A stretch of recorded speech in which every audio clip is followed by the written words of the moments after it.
কোমর ব্যথা, ঘাড় ব্যথা এবং হাঁটু ব্যথা বা অপারেশন পরবর্তী হাত পা শক্ত হয়ে যাওয়া, এটার জন্য আপনি ফিজিওথেরাপি চিকিৎসা নিচ্ছেন মাসের পর মাস, বছরের পর বছর, কিন্তু আপনি সুস্থ হচ্ছেন না।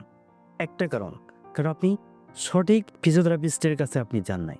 আপনি চিকিৎসা নিচ্ছেন, একজন অর্থোপেডিশিয়ান আপনাকে পরামর্শ দিচ্ছে এবং লিখে দিচ্ছে এই ফিজিওথেরাপি দিবেন, বা আপনি একজন ফিজিক্যাল মেডিসিনের কাছে যাচ্ছেন, সে আপনাকে লিখে দিচ্ছে এই ফিজিওথেরাপিগুলো দিচ্ছেন, বা একজন নিউরোলজিস্টের কাছে যাচ্ছেন, সে লিখে দিচ্ছে এই ফিজিওথেরাপিগুলো আপনি দিবেন। এবং তার আন্ডারে কিছু ডিপ্লোমা ফিজিওথেরাপি বা যারা এটা তো পুরো স্পেশালাইজড না, বিশেষজ্ঞ না, তাদের তাদের কাছে পাঠাচ্ছে এবং তাদের আন্ডার থেকে আপনি এই ফিজিওথেরাপিগুলো নিচ্ছেন, যার কারণে আপনি সুস্থ হচ্ছেন না।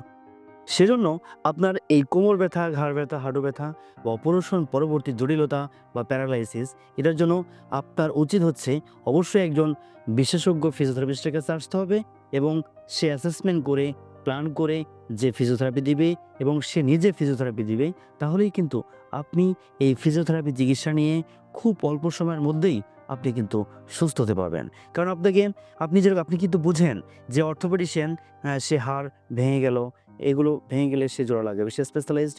এবং নিউরোলজিস্ট, সে neuro condition, neuro medicine, surgery, এরকম যে কাজগুলো আছে, সে কিন্তু এটাতে এক্সপার্ট। একজন ফিজিক্যাল মেডিসিন, সে ওই বিষয়ে কিছু মেডিসিন নিয়ে সে এক্সপার্ট। কিন্তু একজন ফিজিওথেরাপি চিকিৎসা is the independent profession, independent treatment. এটা অবশ্যই একজন গ্র্যাজুয়েশন করা ফিজিওথেরাপিস্টের কাছে আপনাকে যেতে হবে এবং তার পরামর্শ মতো তার কাছ থেকেই আপনাকে ফিজিওথেরাপি নিতে হবে। তাহলে কিন্তু আপনি এই ফিজিওথেরাপি নিয়ে সুফল পাবেন এবং আপনি এটা থেকে খুব সহজেই মুক্তি পাবেন।